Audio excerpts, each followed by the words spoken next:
Price.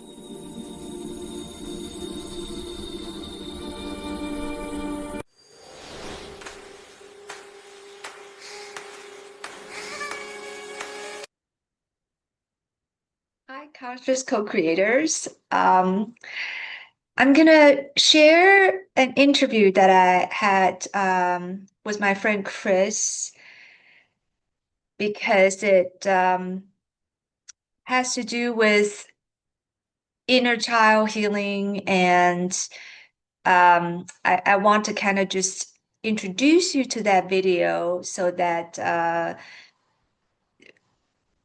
we can kind of unpack my healing process, and hopefully you will get something out of my own healing with my mother. So I haven't been posting any music videos because I sold my beloved piano, and it kind of triggered a series of childhood wounds that I have been trying to release and heal. And today is my dad's birthday, so I call my mom because I typically call my mom instead of my dad. And then she talked to me briefly for a few seconds because they were at a public event. And then she passed the phone to my dad so I could wish him happy birthday. So I felt that the gesture of reaching out to her um, allowed me to release any unforgiveness that I had in my heart, and really allow her to have the freedom to make the choice to reach out to me or not. So just to contextualize this a little bit, um, about 5 weeks ago, after I posted all these videos about the harmonic universes and astrocartography, for whatever reason, I was talking to my mom. She called me, and all of a sudden, the same kind of criticism that I often receive as a child came back, and I simply just wanted to advocate for myself, for my inner child, like what I share in my video. So I call her out, and all of a sudden, my mom got really angry and said she never wanted to have anything to do with me again, and she just kind of hung up on me. And I never heard back from her again. She used to like my post, and now she doesn't interact with my post anymore. Um, so it's interesting that I thought I could just kind of move on and pretend that nothing happened. But there is a part of me that is frozen. When I did yoga, I felt that there's a part of me that was not willing to be integrated with it, with the rest of my body. So what was really interesting was that I then visualized myself as her. Um, Basically, I saw her as a little girl having to do a lot of labor on the chicken farm that my grandfather owned. How she had to feed the chicken, she had to clean the chicken poops out, and and I saw her having to do household chores, and while she was pregnant with me, running for the train at 5 a.m. in the morning to commute to teach at an elementary school, and how she fell and she had to get back on her own feet and continue to run in order to catch the train so she would not be late. And I saw her teaching students how to play dodgeball, and a ball actually hit her belly with me in her. So I felt her pain, I felt her struggle, I felt the physical disciplines that she went through with her mother, how she had to kneel on the abacus with her knees and be whipped growing up. And it it kind of all of a sudden makes sense to me when I thought about how she was not able to walk very well when I saw her a few months ago. Her knee were locked up, and she was walking more and more sluggishly. And I worked on her, and I discovered how there was a lot of fascial adhesion around her knees. So I didn't really connect all the dots when I was working on her, but all of a sudden, once I went into her body and started to live her life as her, I felt her pain. I felt the same kind of fascial adhesion around her knees, and I felt her pain when she fainted in the bathroom and tripped herself, and when she tripped herself outside by some bike racks, and the kinds of whole body whiplashes and concussions that she had. And then all of a sudden, I remember similar stories of my sister and was able to see through this entire ancestral lineage that I was here to break. And all of a sudden, I thought of us as all one archetype, one energy signature that needs to be alchemized and transmuted to help all of us ascend. So as I'm talking about this, my whole body is really warming up and soften. And I talked to my friend about this, and Chris mentioned that, feeling lighter and warmer also uh, it signifies healing for him. So I want to kind of just preface this interview that you're about to see with the latest, um, just so that we all know that this is Dharmic Theater. I'm here as a director of whatever script that I sign up to play, and I'm here as an audience, about to watch the Dharmic Theater. And then I was also the actor in the actual video clip.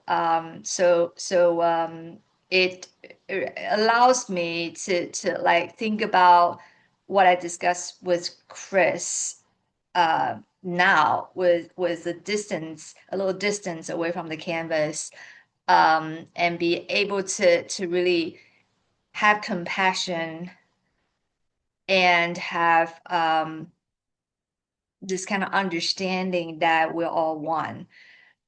And you will hear that there's quite a bit of debate between being selfless versus being fulfilled through delivering services for others, or being able to have joy purely for yourself, that is not connected with anyone else. And I discovered that because the divine essence within all of us is one in nature, it's natural for us to not be able to feel true happiness and joy when our existence does not help elevate the existence of others. So I've kind of reconciled the debate between being able to find happiness and joy simply by showing up as myself and for myself, and being selfless for others. So I've come to a reconciliation of treading that fine line between being selfless versus being able to show up for myself, with the understanding that we're all part of the divine essence. We're all different fragments of the source. So by elevating others, by forgiving others, I am elevating myself, and forgiving myself. So by forgiving myself, I'm forgiving others. By helping myself, I'm helping others. So in some ways, there is that reciprocity that would never be broken because everything is connected. So I feel a really big relief. Now my body is warming up again.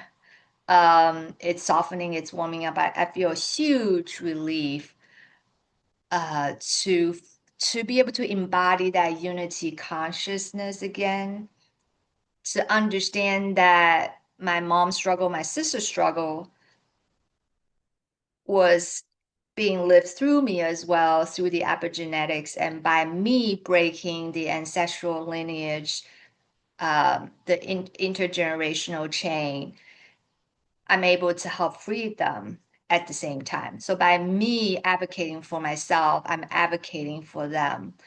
By me breaking out of the confine to pursue my own freedom, I'm helping to free them as well.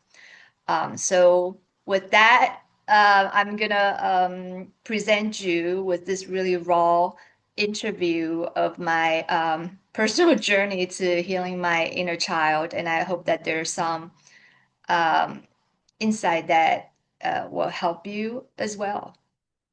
All right, talk to you soon.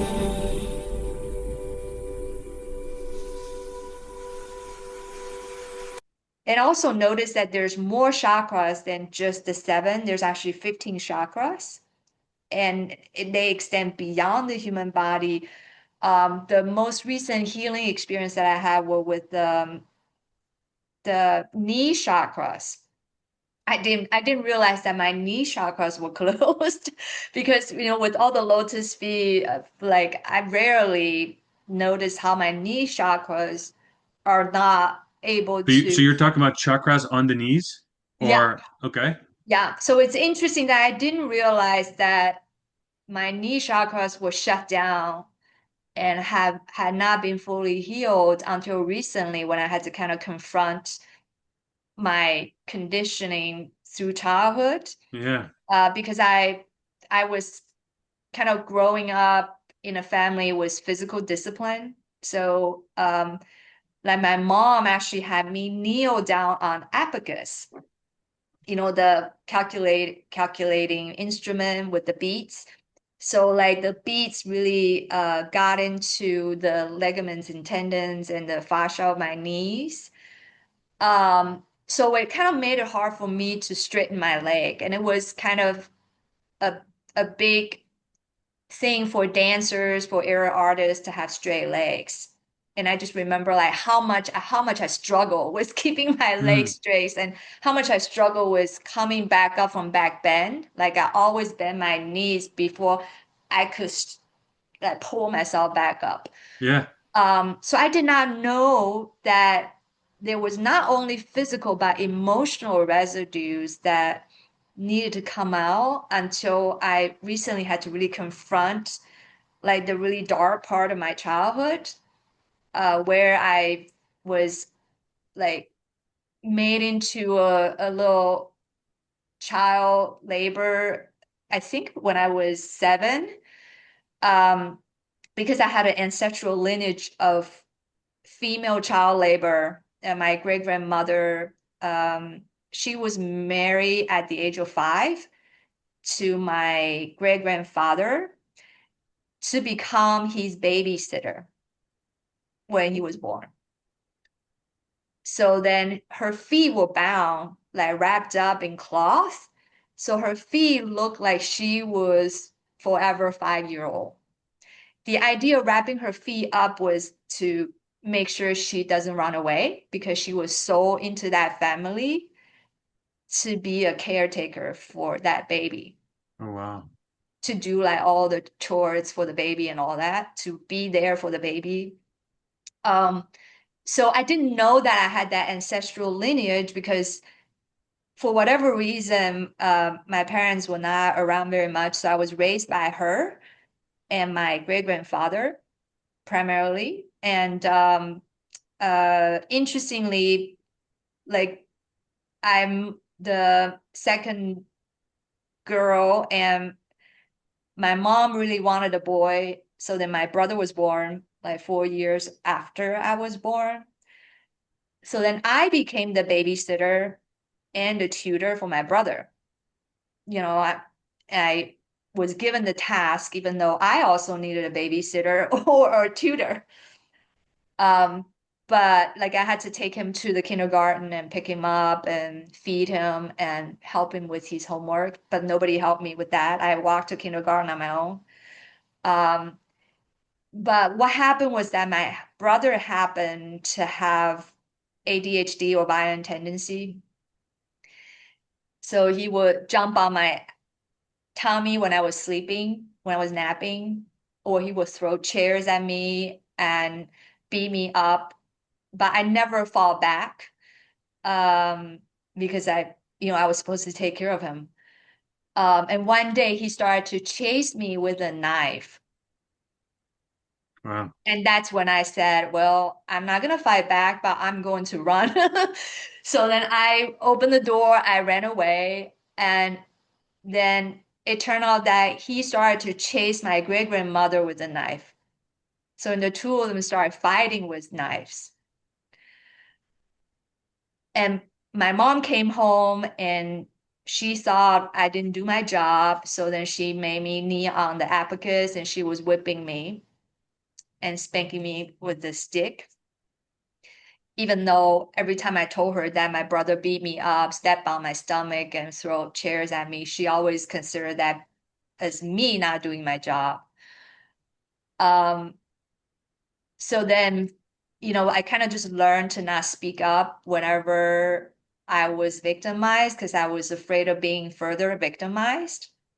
So, like, sometimes when life kind of dropped you down to your knees, I just swallowed it. I just didn't mm, like bother really Hmm. pursuing justice because that kind of, brought the punishment, brought the physical trauma. So like I ended up being a child laborer, and if I tried my best to do my job, but when things didn't go well, because in that case I really didn't want to intervene with the knife situation. Yeah, so that was kind of a trauma that I had, but then it's interesting that the domestic violence that I encounter manifested in violence in school. So when I was growing up, whenever I went to the bathroom, I would be beaten up, like because I was like the top student in that school, and they posted your grades up for everybody to see. So whenever I went to the bathroom, my heart was pounding. I didn't want to be the last person left in there because I didn't want to be beaten up. So usually I will encounter maybe like 6 or 7 female gangsters, and they would just push me down to the ground, step on me. They use scissors to like cut my hair, dump some leftover from the cafeteria over me. Like I remember how I never fall back. And now I'm thinking back, I'm like, why is it that I never fought for myself? Why is it that I never even kicked anyone or tried to escape? And what's Because the I reason was, you think? why? Yeah, what's the reason for that? I think it's the conditioning from when I was 7 years old when my brother was trying to run after me with a knife, and then my mom So what punished so what's the belief that that conditioning instilled in you that you didn't fight back? that if I speak up for myself, if I fight for myself, I might be further victimized because they got knife or they got the scissors. I didn't Hmm. want to get into the actual scene of fighting. So I think when I was being attacked in the bathroom, I didn't even go tell the teacher. I didn't even go tell my dad or anyone. And I think that's when I became a healer because I remember how I was fixing myself because whenever I was in pain, from the fascial adhesion, I would like struggle on the ground, couldn't do anything. And my teacher would call my dad to come pick me up, but sometimes he didn't show up because he was busy. So I learned how to I literally fix myself because I had so much trauma physically. Yeah. I had to just figure out how to fix it. So I think my healing ability started like a long time ago when I was beaten up. I just had to be able to still get back on my own feet and pretend that nothing happened. So what do you so that was the old belief around you would be punished more. What is your belief now? If You you could know, replace if you replace that, what would it be? What would serve you? to be honest with you, I think so far, whenever um, I encounter injustice, I seem to have just let it be. I seem to have just moved on, somehow fix myself up and just let go and forgive. Like somehow I never fall back, never got into a direct confrontation, never reported anyone. Yeah, so it's interesting that I just somehow fix myself and let go. So what is that belief now? Has it changed or is it still similar? How would you articulate that? Um, I think I think after being given the pillar of light, I have watched how karma kind of unfold on its own. I've seen justice restore without me even asking for it, or like me even begging for help. Mhm. Um, so because I've had situations where when people try to harm me, then that person will be punished for whatever reason. Not that I wish anything bad on anyone. Like for example, if I encounter some sort of violence, and the person would somehow be injured the next day, like from something that they were doing. Like it's not necessarily me wishing anything bad on anyone. Yeah. So I've seen that happen over and over and over and over to a point where I just basically, and this happened a lot. I will have situations where there's injustice and the person will encounter the karma very soon after that and make the correlation. And the person will then contact me to apologize Hmm. for So what they did. that's very much about the other person. Mm-hmm. But what in fighting back, there's also a sense of defense. Mm-hmm. So what part of you or what does that mean to you? What part defending yourself? Exactly.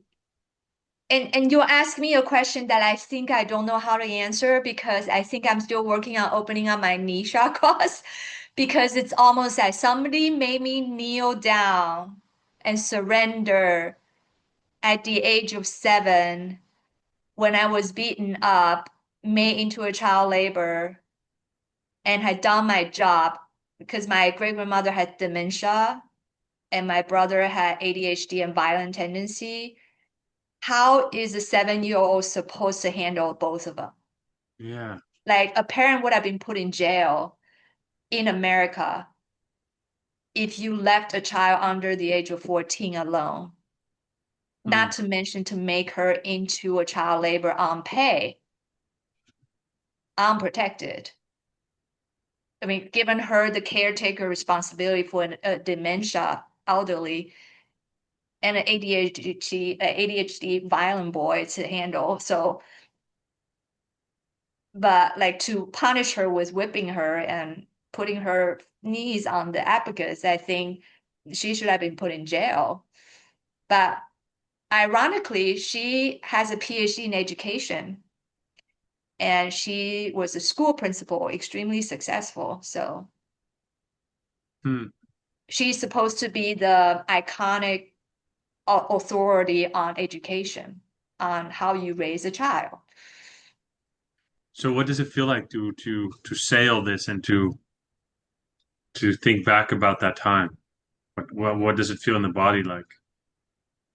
I feel like my voice shakes because I never spoke anything badly of my mom. Because I think I have already surrendered my agency at the age of 7 to kneel there and be whipped without fighting back. So what are you reclaiming now? Um, I think I'm working on this whole aspect of kneeling down and being physically abused and not doing anything about it. But I frankly don't know what to say because I think as a child, you rely on your mother for shelter, for food, for survival, right? Whether Yeah. she really did that or not. Like, you can't do anything about it. And I think it's that helplessness. I think that helplessness is something that has to do with standing up on your feet. Um, and I think I tried to overcome that by taking a self-defense class. Because I encountered some violence when I travel as well. I was like surrounded by a group of men when I was in Paris, when I was living in Paris. And I had to fight for myself, like for the first time. I fought and I ran away. And I also encountered a group of men in India. I had to fight for myself. I ran away. So I did fight for myself. Yeah. And then So I what made you fight in those moments? What is because different from the conditioning than from what you because had? I didn't know them. And I knew that, my survival wasn't dependent upon them.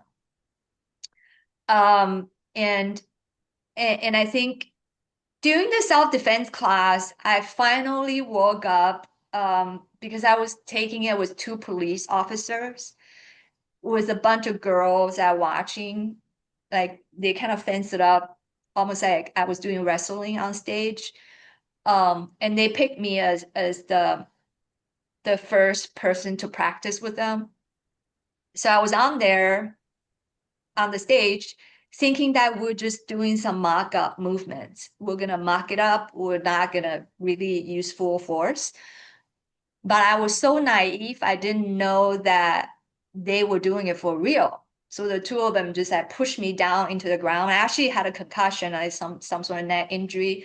They pushed me down to the ground. They were on top of me, strangling me, literally. Um, and I was about to be out of breath when they were strangling me. And then I saw these girls basically crying like around me. So when I saw them crying, I was like, oh my gosh, this is real. Like when I was almost out of breath, I was like, oh my gosh, like if I don't fight back now, I might be gone, So I remember how much of a wake-up call it was for because but I kept saying no, I don't want to harm them. I don't want to harm them. They're just trying to teach me. I don't want to harm them. I just remember how the voice of I don't want to hurt them. I don't want to hurt them was the main reason why I never fought back. Because I Oh, didn't want to hurt anyone, including the people who bullied me in school. I didn't want to hurt anyone, period. so No matter that how was the underlying belief then. I don't want to hurt them. exactly. So I didn't want to hurt even the police officers because I thought they were helping me until I realized that I was going to be completely eliminated if I didn't do anything. So it was empowering that at that moment, I saw the tears coming out from all these girls looking at me. And I don't know how I muster all my force. I just pushed them with, I just pushed myself off the ground. I pushed them off me and I punched one of them and I kicked the other one and they were both on the ground. And I was really confused. I thought maybe they were faking what just happened.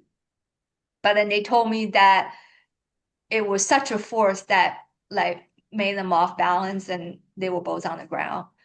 So I think that was a very life transforming moment because I realized how much I could endure um, just because I didn't want to hurt anyone. Like Yeah. how much I have allowed people to harm me before I will finally do something. Yeah. So I'm still trying to heal that, I'm still trying to figure out my knee chakra issues. Like how much am I going to surrender and not stand up for myself? Well, let's do an exercise. If it's a spectrum, right? On Mm-hmm. this end, there's full surrender. On this end, there's full fighting. If we move into space of full fighting and inflicting damage on others, what's the What's the value of that to you when you do that? Nothing. What's the drawback of that to you when you do that? I will be hurting someone. And there's absolutely no value in that moment, No, there's no value in hurting anyone. but you're saying that you're getting attacked and you're getting hurt. So I will only hurt someone when I might die if I don't. And what's the reason you wait until that moment to set a boundary? Because I was concerned about hurting anyone. Okay, and how does that prioritize compared to your own health? Because then you continue calling it in. Yeah, so I try to I try to run away if I can, in the case of my brother running after me with a knife. But in the case of the police officers pushing me down to the ground, trapping me there, like the only way out is for me to get rid of them. So I wasn't necessarily thinking about attacking them. I was trying to get out of there. Hmm. So I think I did harm the group of men in the subway station in Paris in order to get out of there. I I had to. So if I can run away without hurting anyone, I will run, you know. Okay, but I get that, but there's something in the attacking too, or that is valuable because it's defensive, Mm-hmm. right? One end, Mm-hmm. it doesn't serve you because you're hurting others, but on Mm-hmm. the other end, you're defending yourself. Mm-hmm. If you move to the other spectrum where you fully surrender, what's the value of fully surrendering? Um, Usually when I fully surrender, I don't incur as much harm to myself because that's my experience as a child. When I did speak up, when I did try to fight for justice, I ended up getting really harsh punishment physically. Hmm. Yeah. Yeah. So speaking up has also got to do with you being hurt more by it. So surrendering means you've got less pain. What's the drawback of fully surrendering at the same time? Um, there is this thing about how if you are encountering violence when you don't fight back, you will get less violence, um, unless you can run away. So I think it's kind of like a Hmm. survival mechanism because if you fight, you might ended up causing more harm to yourself. Hmm. But unless you can run, unless you have to fight in order to run away. And if you don't fight to run away, you might die. Then that's when I would do it. Yeah. But it sounds very much it's all in the hands of the other person. If you can't run away, then you're basically hoping for the best. Because the fear of potentially escalating it or hurting the other is stronger than your belief that it also acts as a good defense mechanism. Mm, yes, yeah. So I think well, for example, I also encountered violence from a squatter before, and she was gonna cut my throat with a knife, and she was like hitting me with her boot. And because she had a knife, I just ran away. I Yeah. didn't fight back. When I called the police said, "Oh, nobody's coming to rescue you." But that was like an old storyline. I felt that whenever I had a victim mentality, I started to manifest experience like that. So I think Oh yeah. the knee chakra is a tricky one because What does it represent? I've never heard of the knee chakra. imagine this gesture. So there's all kinds of human gestures. So you have gestures of like hugging yourself, But imagine the gestures of kneeling down. What does that mean? Everybody knows what that means. Kneeling down, especially if you knee down in front of someone. Hmm.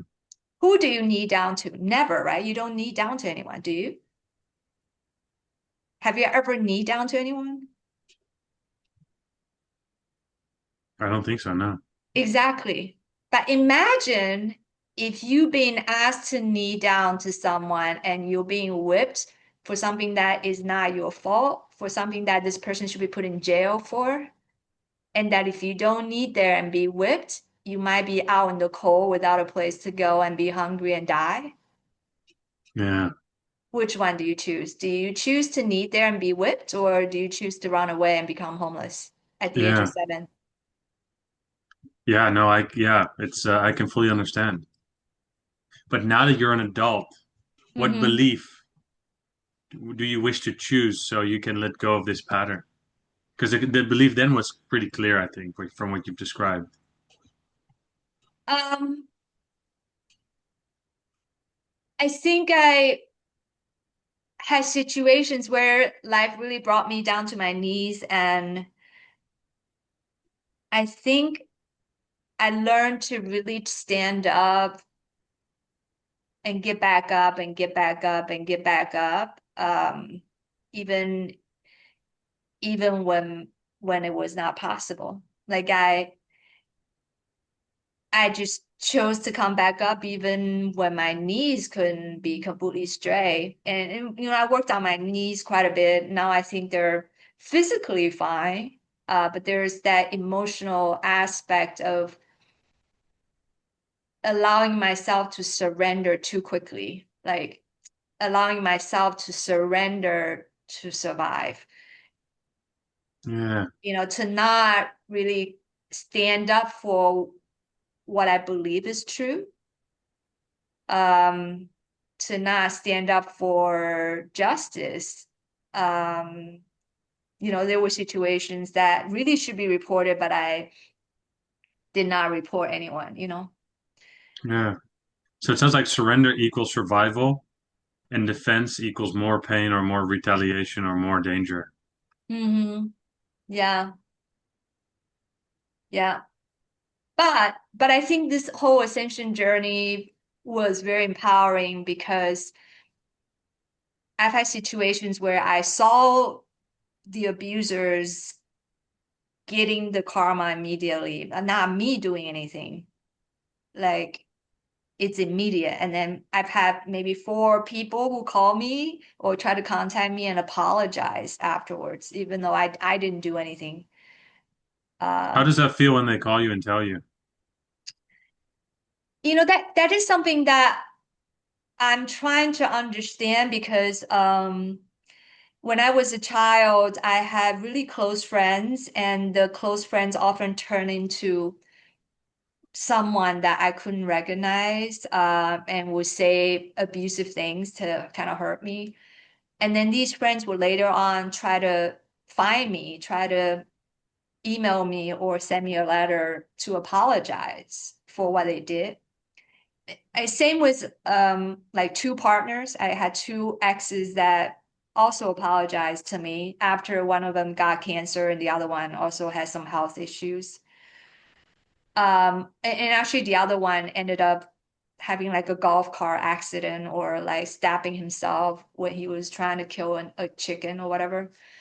But I wasn't like responsible for any of that. It's just that they somehow contacted me later on to apologize. And I think, yeah, I think a lot of those experiences were reflection of what was residual energy in my biofield.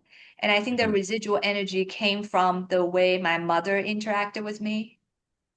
So it's almost that I had that in my subconscious level, and I have not confronted that. I have not released that through my shadow work. So whatever was attracted to me was a reflection of the frequency I carry. So I think I carried that victim kind of consciousness or energy vibration from the way my mother interacted with me. Um, and it's not until I'm now becoming more conscious of that episode of my inner child. Once you are aware of it, you kind of cancel the agreement and release that vibration. So I think Yeah. whatever was brought into my life was a reflection of what I carry in my energy field. And it kind of allows me to become aware of it so that it can be released. What would it be like for you to become the perpetrator? Oh my gosh, I would never become one. But what if it is that shadow that you got to integrate? Oh, I don't think I will ever become that though. Um, I don't What know. what what's conceptually what's the fear about becoming somebody who hurts other people? I just can't do that. I don't know how people can ever do that. I don't understand how anyone could ever do that. What's the fear surrounding it? I don't know. I just can never harm anyone. I don't know why, but and I think that's one of the reasons why I didn't go to medical school because even just killing some animal for dissection, I can't do it, you know. Yeah. But if we inhabit every polarity that exists, hmm Yeah, exactly. So when then I'm thinking yeah. about, yeah, exactly. When I'm thinking about how all is good, all should be accepted, all is part of the source, all is part of the play. Um, I think of and that's the part of the ascension journey that I didn't mention. So there is these beings around the 11th dimension that have harvested humans as batteries because they're not connected to the source, so they don't have eternal life. So they need to live off the energy of humans. Yeah. And they're the ones that don't want humans to ascend past the 11th dimension. Hmm. And they're the ones that work through humans as instruments to inflict harm and pain because they harvest energy out of people's sufferings. So the reason there are sufferings in this 3D earth is primarily because of that. And once we get beyond the 3D earth or 5D, there's no polarity basically, but because our physical existence is still within the 3D earth, we're encountering polarity. So to bring heaven on earth essentially is to be able to somehow transmute the polarity that creates more density into ascending force. Um, Hmm. so so because of my mission of really coming in to help guide the ascension for humanity, it's just hard for me to actually inflict pain because I'm here to take away pain. I'm not here to inflict pain. Uh, What's bad about pain? Or what is it about pain that well, I think it has to do with karma. Um, Usually, when you inflict pain on someone, you are incurring karma, and that hmm, you'll have to return something. I mean, so it's like a debt. You're incurring debt. You gotta do something to pay the debt. Um, and so and if you look at your mom, right? She signed a soul contract with you mhm, to where you guys went through the experience you went through, and which mhm. caused you, it seemed like a lot of physical, emotional pain. Mm-hmm. That pain has been the seed for your ability to self-heal and all the powers that you potentially possess, Mm-hmm. right? So how would you place that? Would you look at that? Yeah, so I'm actually grateful for the childhood experience that I had, Yeah, because I think my healer's training started then. Like I was involved with crisis management, like from the get-go, yeah. and I was So so involved with so what if your hands-on mom healing. would only have taken away all your pain? So if she had taken away all my pain, then I wouldn't be who I am today, you Yeah. know? So pain and inflicting hurt on someone, it just is. Mm-hmm. And the officers who strangled you, regard despite it being painful, they also gave you a gift to see the strength that you possess when you tap into it, Yes, right? yes. Or the people in Paris or the men in India. Mm-hmm. So it is giving you it's the realization and the embodied consciousness that if you want, you can protect yourself, Mm-hmm. Mm-hmm. you know? Mm-hmm. So imagine you teach, sometimes we teach others through them incurring pain because Mm-hmm. it's not that we incur pain on them, it's how we choose to interpret other people's actions, Mm-hmm. Mm-hmm. right? If somebody's seeking to attack me, apart from my recent post, now I'll protect myself, but to the point that it is reasonable and efficient. Mm-hmm. So if it means I've got to do a block, I'll do a block. But if it Mm-hmm. means that I got to hurt him in order for him to step back, then I'll hurt him. Mm-hmm. And there's no judgment in that. Mm-hmm. There's a parable of a samurai. Mm-hmm. There was a samurai, his life purpose was to protect his master. Mm-hmm. And protecting his master meant hurting people who wanted to hurt his master. Mm-hmm. One day, his master gets killed by this man. Mm-hmm. The samurai chases after this man and is about to slay him, Mm-hmm. but then the man spits in his face. Mm-hmm. And the moment the man spits into the face, the samurai walks away. So the man goes after the samurai and said, Samurai, why didn't you kill me? He said, I felt anger in my heart, and I Mm-hmm. do not wish that karma upon myself to kill somebody with anger. In other words, he was ready to slay the man because it was his purpose, but with an empty and an open and a loving heart, because Mm-hmm. that was his role in this lifetime, Mm-hmm. without putting any judgment on the act. But the moment he felt hate or anger or resentment, Mm-hmm. he walked away, he chose not to kill. Mm-hmm. I guess I'm sharing that because I see we make choices every day, Mm-hmm. and every choice has a consequence. Mm-hmm. And in order for us to blossom, our cup requires to be full. So if anybody is siphoning energy off me, I have to set a boundary. That might Mm-hmm. mean that I say, "Thank you, I do not wish to speak to you." They can interpret that as pain, as rejection, but that was not my intention. My intention is to not to set a boundary because I haven't understood their makeup yet to set a boundary energetically while being in their presence. So I think pain is okay as long as it is done with the right intention. When I'm defending myself, when I'm fighting with the intention to defend, Mm-hmm. then that's warranted.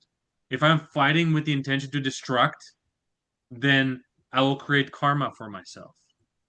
Mm-hmm. So, I mean, I'm going through the same topic, and I'm learning to see myself self as whole, resourceful, capable, and creative, and to be safe in my body.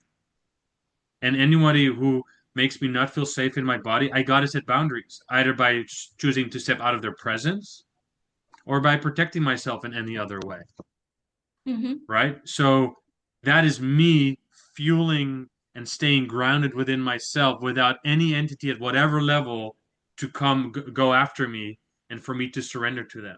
No, no, I will protect myself because they're just Mm-hmm. here to teach me something. And therefore, the pain that I cause, is is not with the intention to hurt someone. It is because they receive it as pain. Mm-hmm. Pain is only what we make it to be. Mm-hmm. When I go in a cold plunge and the water is 0 degrees Celsius, it's almost freezing. Most people jump out in 10 seconds. It's so painful, pins and needles.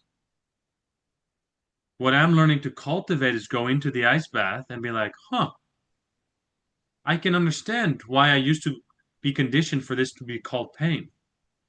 But now I choose to be curious. And as I Mm-hmm. choose to be curious, the field opens up and I can zoom into the frequency of what it is.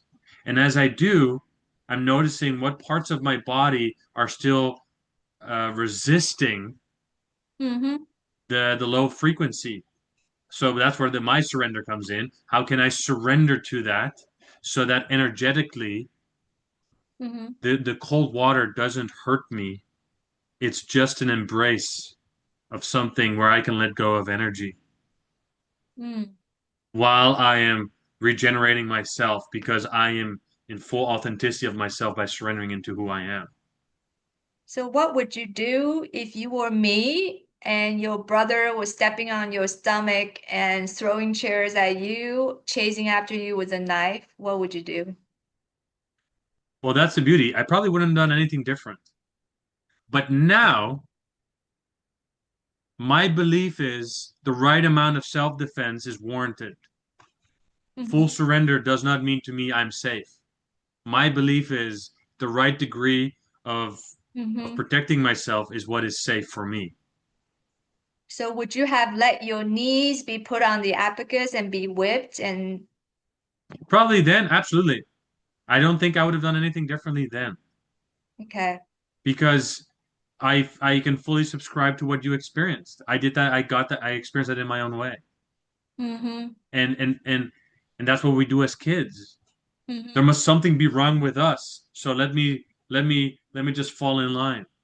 But as I Mm-hmm. awaken Mm-hmm. and as I stand in my power, the symbolism of a mother and a brother and a father, I can see it, but I'm no longer caught up into it. Mm-hmm. I can see they are caught up in their own consciousness of the family pattern, etc. And I'm choosing to break that. And to break it, I'm choosing different beliefs. And breaking also creates guilt. But that guilt, sitting in the tension of guilt, is actually a very grounding experience. Mm-hmm. Because from the place where I was a young boy, wanting to please my parents and protecting them and taking on the blame myself, from that place, setting a boundary now feels I'm hurting them. And a part of me feels guilty. But that's a part of me that's a young boy. But the mature man that I am is setting a healthy boundary in a loving way, loving and honoring my mom, despite her maybe receiving that as pain or as abandonment or whatever. Mm-hmm. So I'm able to sit in the tension of both. And as I sit in the tension of guilt, I learn to ground more. I no Mm-hmm. longer fear the part of me that can that can incur harm. Because a powerful person is a dangerous person who decides to do good. A weak person is a good person who can only be nice, but doesn't have access to the parts that don't have access to their wrath, the power of the wrath used for the right intention to protect. You know Mm-hmm.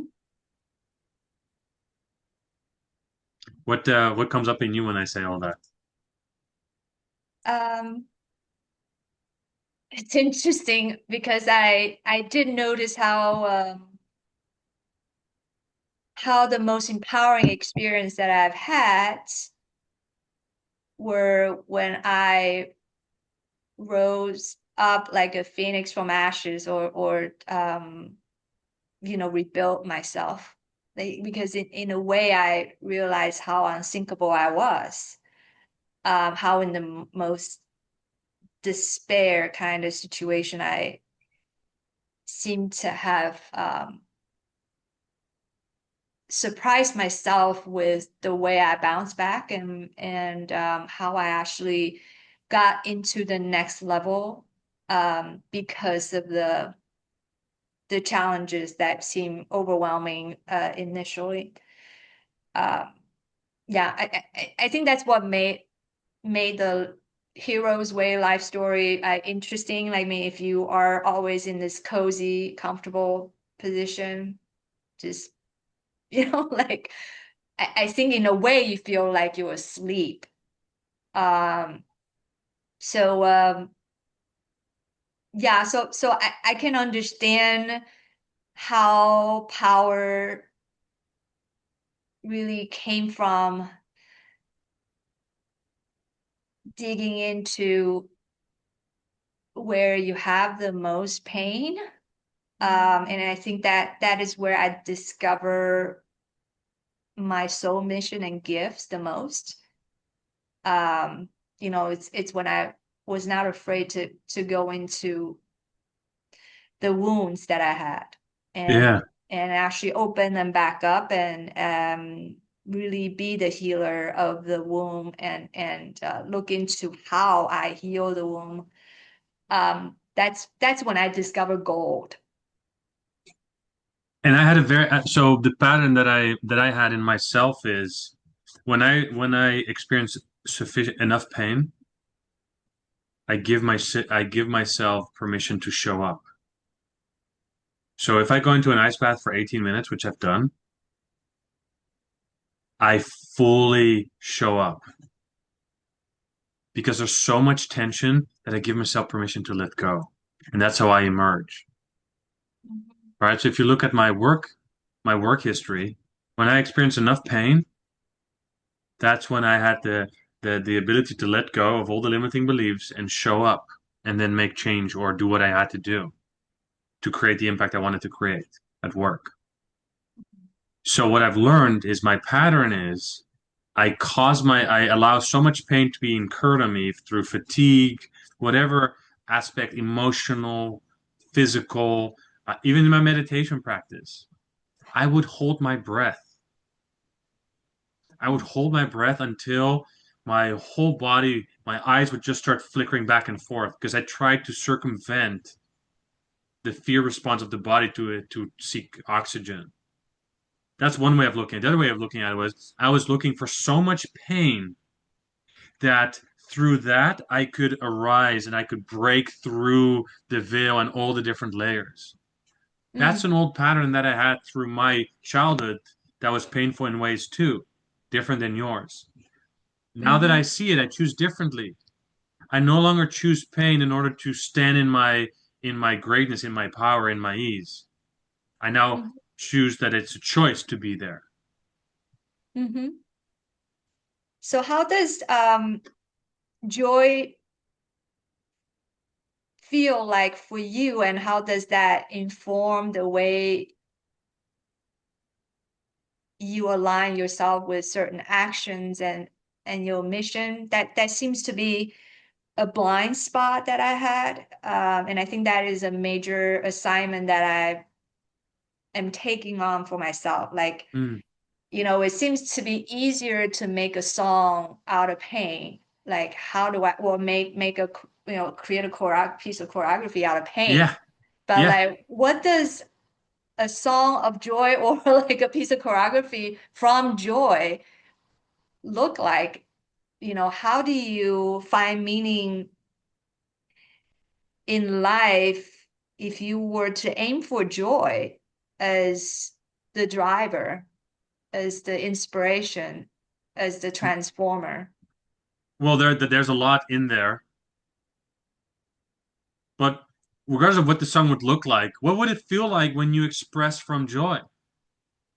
And what would you be inspiring in people around you when you sing from a deep place of joy, ease, harmony, and love?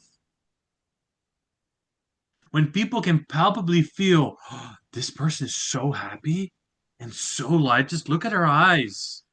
Just look Mm-hmm. how calm she moves and she sings. Mm-hmm. I find that inspiring and that has meaning in itself. Mm-hmm.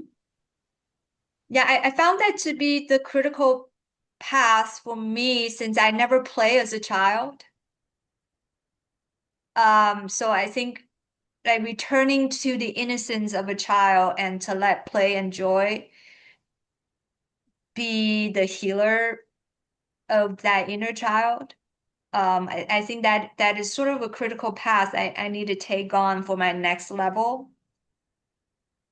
Um, because I do think that a lot of times when I do things out of joy, and if the process of getting somewhere is all full of joy, then the results are more aligned with where I'm intended to go.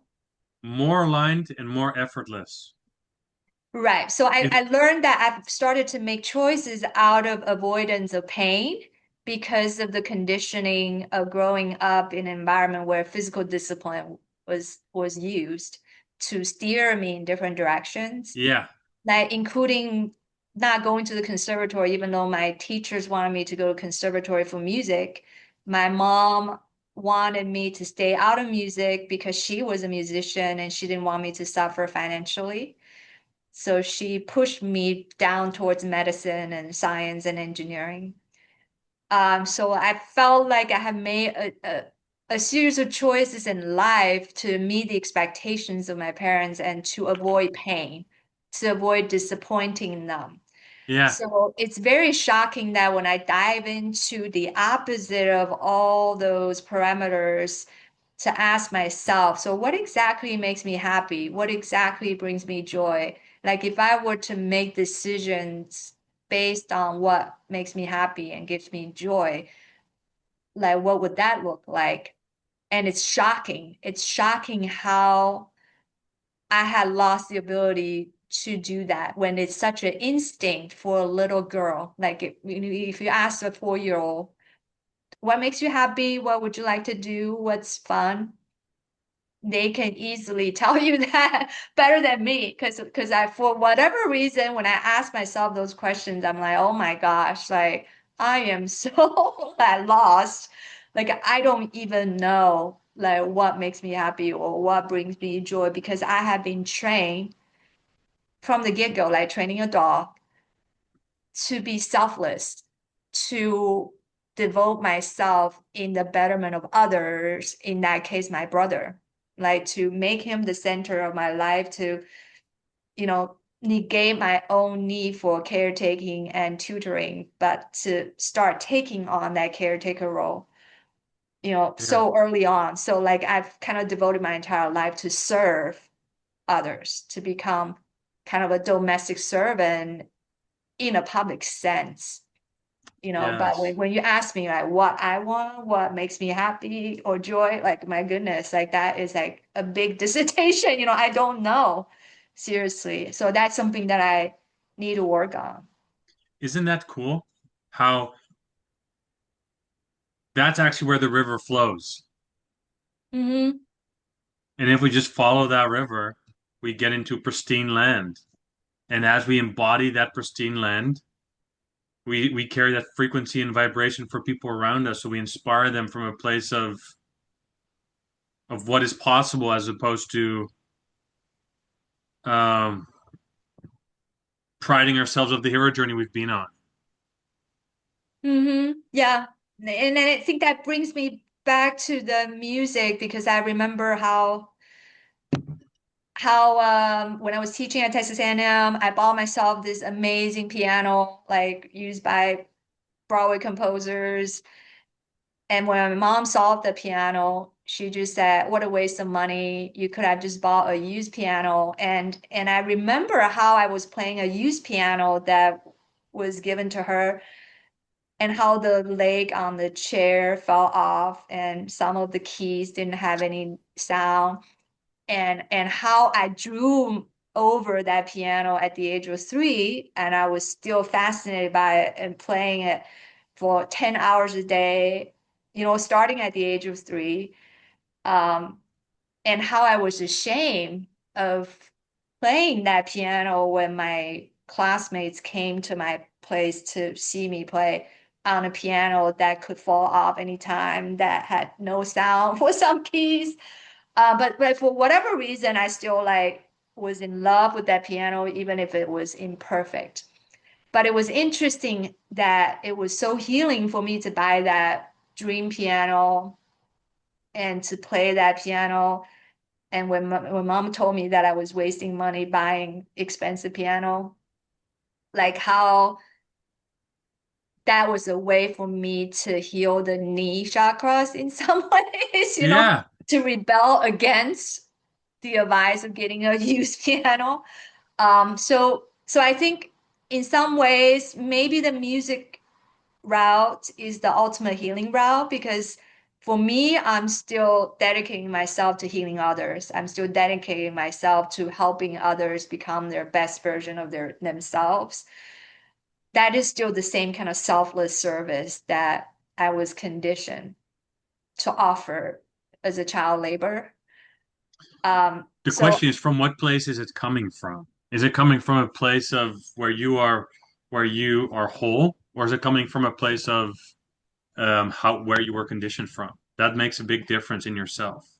I think it's a conditioning of how I build my self-worth because I, was born in an environment where women were considered useless. What my mom said when I was born, nobody came to the hospital to see us because they realized that I was a girl. When she had me in her womb, they all thought I was going to be a boy based on the test results.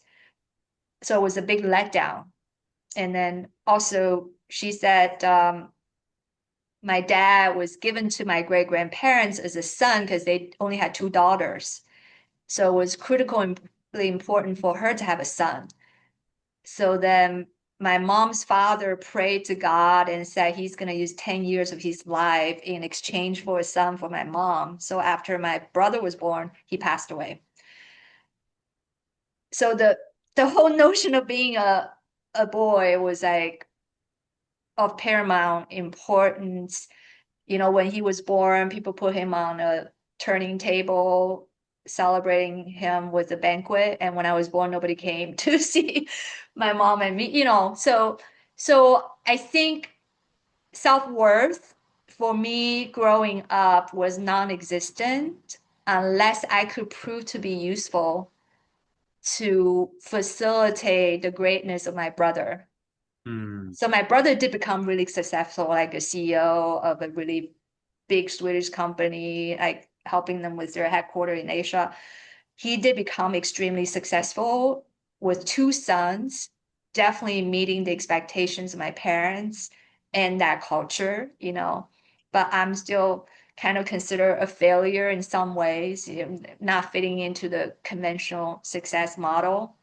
Yeah. So I think my self-worth was conditioned around how useful I could be because my inherent worth was not validated by that larger societal framework.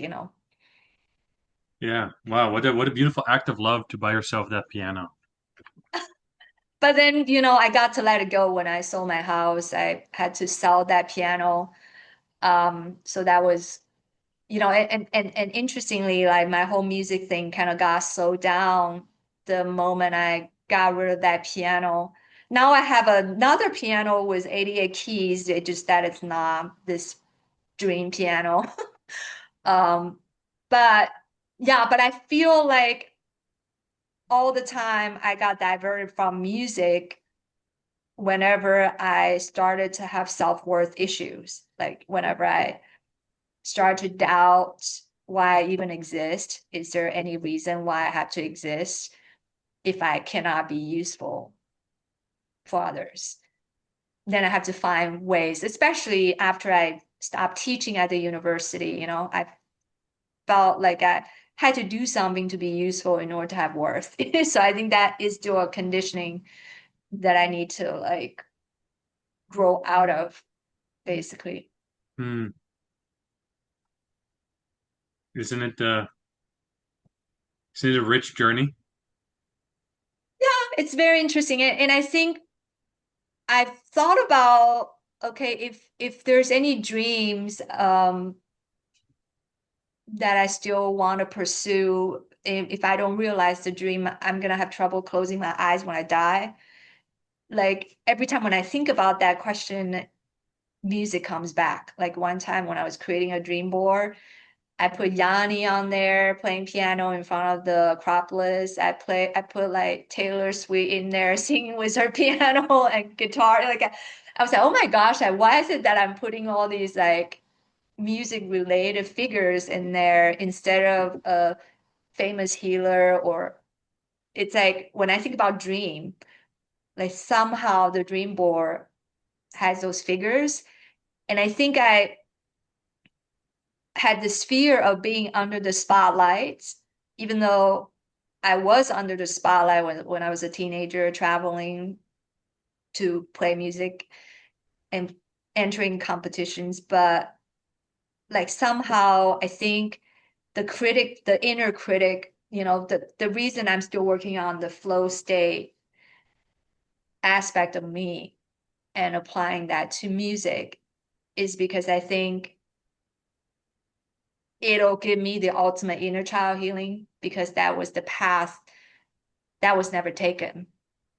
Like imagine if was born in a culture where my music interest was like supported, like the way Taylor Swift received her support from her parents.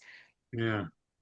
Imagine if my worth wasn't dependent upon how helpful I could be as a babysitter and tutor for my brother. Yeah. Yeah. And imagine you can fully let go of that. Yes. So I think that is, I would say, my main assignment now, to to to really work from a place of joy, from a place of inherent worth, and to enter the flow state without thinking about expectations or criticism, either coming from myself or anyone, to just do it for the sake of fun. When I saw the picture of me playing piano and dancing like 3 years old, like that, basically, like didn't really care about what people thought of my music or dance. I just was doing it for fun. So I think I need to like go back and put that picture up somewhere because that was Well, before all the trauma. That was yeah, what a good idea. before having to babysit or do anything for anyone or being punished for anything. Yeah. And the funny thing is, as we're talking, you- you're more embodying what you're saying. The first 50 minutes, Mm-hmm. I wasn't feeling you much lower than the heart. Mm, But as we started conversing more, a bit more, and it became more fluid, you became softer and interesting. your body started expressing. You weren't projecting what you felt was important.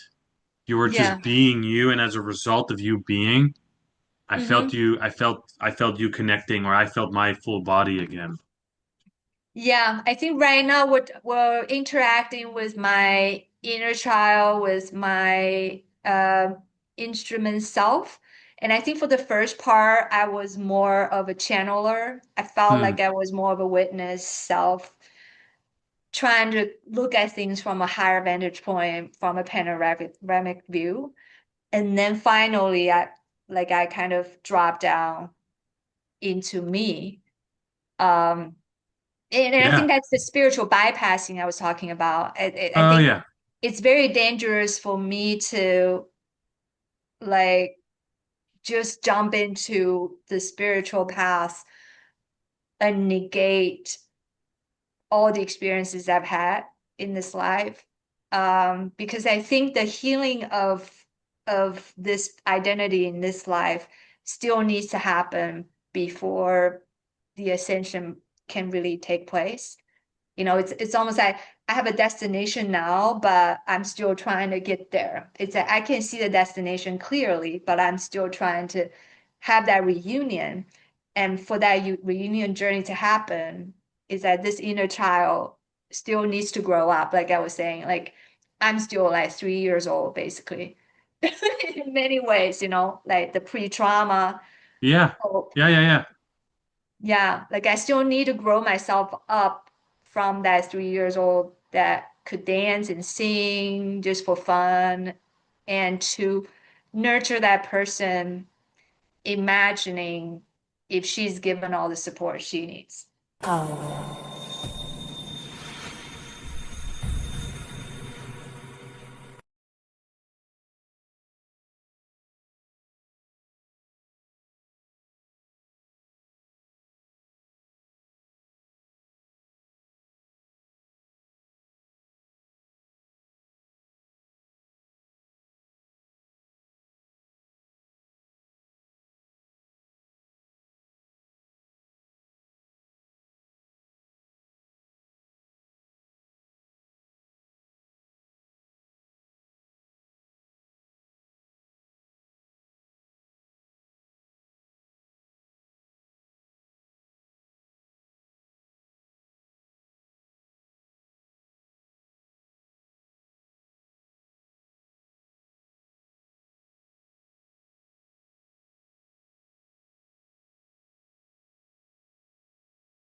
好。